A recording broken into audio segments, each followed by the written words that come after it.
Market हमेशा change होता रहता है और ज्यादातर लोग इसके साथ अडेप्ट नहीं कर पाते।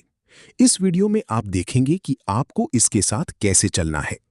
ये शुरू होता है ट्रेडर्स के साथ जो मार्केट की डायरेक्शन एनालाइज करते हैं।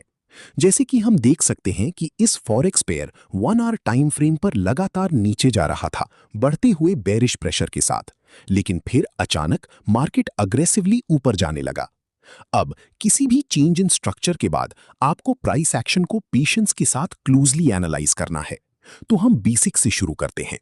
प्राइस एक्शन अपने नाम से ही बताता है कि ये क्या है। ये प्राइस की एक्शन है। तो हम डिटेल में एनालाइज करते हैं कि मार्केट शुरुआत से कैसे मूव कर रहा है। उदाहरण के तौर पर हमने एक हाई से शुरुआत की जहां से मार्केट नीचे पुश होकर एक लो पर आई। तो हमारे पास हाई और लो दोनों चार्ट पर फिक्स्ड और विजिबल है। फिर उस लो से मार्केट ऊपर गई और एक और हाई बनाई, लेकिन पिछले हाई से नीचे जो एक लोअर हाई बनी, जिसके बाद एक डाउनसाइड पुल आई और एक हायर लो बना। तो हमें यहाँ पहली प्रॉब्लम मिल गई। हमारे पास एक लोअर हाई है जो डाउन ट्रेंड का स्विंग पॉइंट है और एक हायर लो है जो अप ट्रेंड का स्विंग पॉइंट है। जब ऐसा होता है तो ये बताना बेहद मुश्किल हो जाता है कि आपको हायर लो से डिमांड पर बाई करना चाहिए या फिर लोअर हाई से सप्लाई पर सेल करना चाहिए, क्योंकि दोनों के चांसेस 50-50 हैं। सबसे बढ़िया काम यह है कि कोई सेटअप एंटर ना करें और बस वेट करें।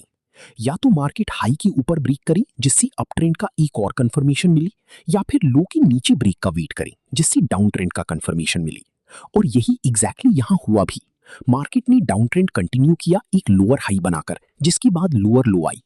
फिर लोअर लो के बाद आप लोअर हाई का वेट करते, लेकिन हुआ ये कि मार्केट में ह्यूज बुलिश प्रेशर आई जो ऊपर पुश हुई और पिछले लोअर हाई को ब्रेक करने में कामयाब रही।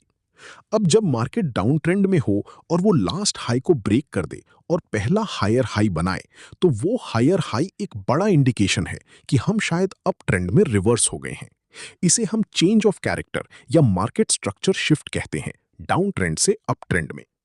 अब हमें ट्रेडर्स की साइकोलॉजी समझनी होगी और ये सोचना होगा कि दूसरे कैसे सोचते हैं, क्योंकि डाउन ट्रेंड्स में लोअर हाइज पर मिलने वाले सप्लाई जोन से सेल करना ज्यादा लॉजिकल लगता है, क्योंकि आप एक्सपेक्ट नहीं करते कि अगला हाई पिछले से ऊंचा होगा। तो लॉजिकली ये सेंस बनता है कि स्टॉप लॉस लास्ट हाई के ऊपर और टेक प्रॉफिट लास्ट लो के नीचे रखें, क्योंकि डाउन ट्रेंड्स में लोअर लो बनने का वेट करते हैं। ये एक बार यहां काम भी किया, लेकिन जैसे जैसे आप यही करते रहते हैं, मार्केट इवेंचुअली रिवर्स होती है और आपको स्टॉप आउट कर देती है। जैसा हम देख सकते हैं, अगली बार यही करने पर ये एक लूजिंग सेटअप में खत्म हुआ। लॉस वो नहीं है जो सबसे ज्यादा हर्ट करता है, क्योंकि अगर आप स्मार्ट हैं तो आप ट्रेंड रिवर्सल नोटिस करते हैं और हम एक लूजिंग सेटअप को दूसरी अपॉर्चुनिटीज में बदल देते हैं। जैसे कि ये लॉस इसलिए हुआ क्योंकि मार्केट लास्ट लोअर हाई के ऊपर ब्रेक हो गई। जब लोअर हाई अपसाइड ब्रेक होती है तभी ट्रेंड अप ट्रेंड में रिवर्स होता है, और इस हाई से मार्केट उतनी ही अग्रेसिवली नीचे पुश हुई जितनी तेजी से ऊपर गई थी। तो सवाल ये है कि क्या ये लो एक हायर लो बनेगी या लोअर लो। आमतौर पर मार्केट स्ट्रक्चर के बेसिस पर हायर हाई सेट होने के बाद लो का कॉमन स्विंग लेवल एक हायर लो होता है।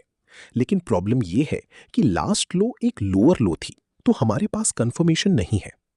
अगर हमारे पास रो में मल्टीपल हायर लोज होते तो हम जानते कि बस प्राइस को पास्ट लो के पास पुल बैक का वेट करना है, जहां हम डिमांड या सपोर्ट देख सकते हैं और बाई पोजीशन प्लेस कर सकते हैं।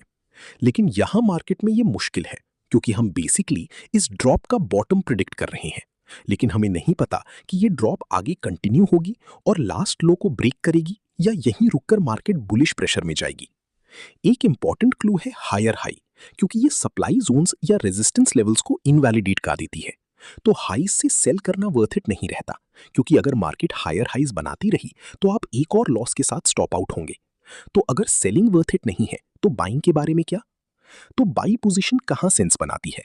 बाई सेटअप्स आमतौर पर प्रीवियस लो के पास प्लेस होते हैं, क्योंकि वहां एक डिमांड रहती है। हमारे पास लास्ट लो से एक डिमांड है और लास्ट कैंडल्स पर प्राइस उस डिमांड पर बैठी है। डिमांड हिट होने के बाद अगली कैंडल बुलिश क्लोज हुई, जो अपसाइड बाउंस का पोटेंशियल साइन दिखा रही है। मार्केट फिर भी ऊपर बाउंस करके वापस नीचे पुश हो सकती है और लास्ट लो को ब्रेक कर सकती है। तो अनसर्टेनिटी तो है। इस प्रॉब्लम का एक सिंपल सॉल्यूशन ये है कि जैसे ही मार्केट डिमांड को हिट करे, टाइम फ्रेम को लोअर कर लें। उदाहरण के लिए ये 15 मिनट्स टाइम फ्रेम पर है। और हम इस प्राइस एक्शन के स्विंग फॉर्मेशंस एनालाइज करना शुरू करते हैं। जब तक हम डिमांड पर हिट हुए, लगभग कांस्टेंट लोअर हाइज और लोअर लोज थे। अब अगर हम इस डिमांड से बाई सेटअप प्लान करते हैं, तो टेक प्रॉफिट का एग्जिट पिछले हाइज में से किसी एक के ऊपर रखा जाएगा, क्योंकि up trends higher high formations रखते हैं। तो अब इससे फर्क नहीं पड़ेगा कि मार्केट ऊपर जाकर रिवर्स हो जाए, क्योंकि हम इन प्रीवियस हाइज में से किसी एक पर पोजीशन से बाहर होंगे। हम तभी लूज करेंगे जब मार्केट इस डिमांड को ब्रेक करके नीचे चली जाए और इसे कंप्लीटली इग्नोर करे। ये अनलाइकली है, क्योंकि ज्यादातर बार डिमांड या सपोर्ट लेवल्स रिस्पेक्ट न भी करें और ब्रेकडाउन हो, शॉर्ट टर्म में हम अक्सर एक अपसाइड बाउंस देखते हैं। तो पहले हम फर्स्ट हाई को टारगेट की तरह देखते हैं, स्टॉप लॉस डिमांड के नीचे, और उस केस में रिस्क रिवॉर्ड रेशियो ठीक है, लेकिन हम कम से कम 1:2 के लिए जाएंगे, यानी पहले टारगेट से थोड़ा ऊपर।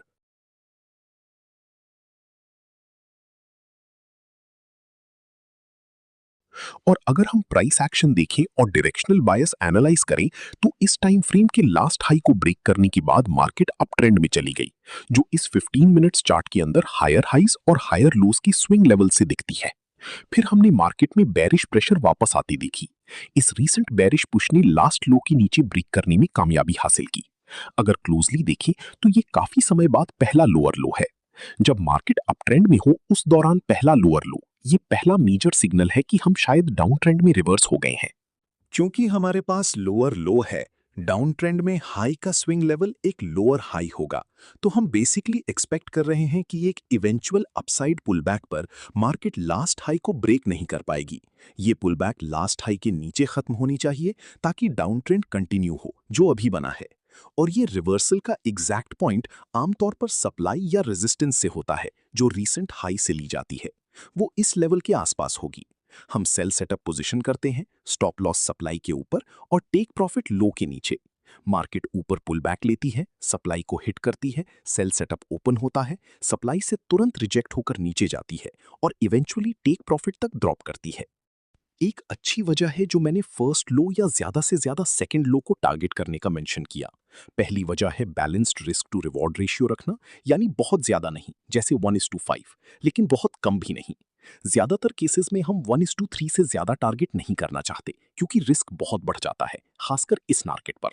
और एक रिकैप के तौर पर, जब हम मार्केट के स्विंग लेवल्स एनालाइज करना शुरू करते हैं, जैसे यहाँ हम एक हाई से शुरू करते हैं, फिर उस हाई से नीचे ड्रॉप होकर लो बनती है, इस लो से एक लोअर हाई बनती है, और इस लोअर हाई से नीचे पुश होकर लास्ट लो ब्रेक होती है, इसेंशियली एक लोअर लो बनती है।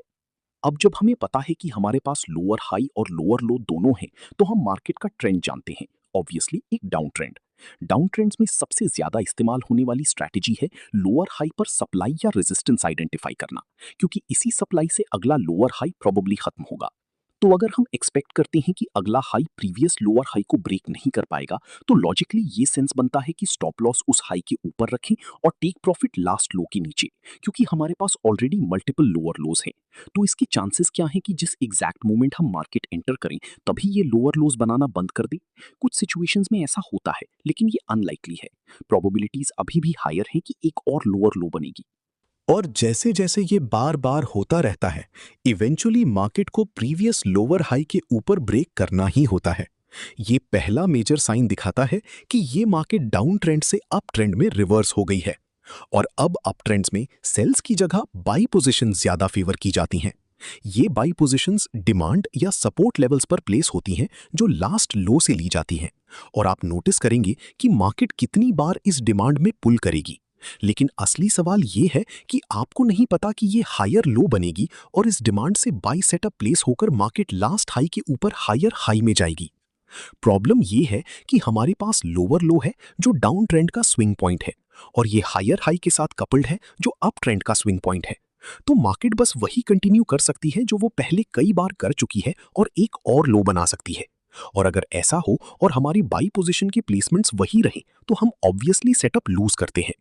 लेकिन हम इसकी जगह ये कर सकते हैं कि जैसे ही प्राइस डिमांड के पास आए, उसी मोमेंट लोअर टाइम फ्रेम पर स्विच करें। उस लोअर टाइम फ्रेम पर वही प्राइस ज्यादा कैंडल्स पर स्ट्रक्चर्ड होती है।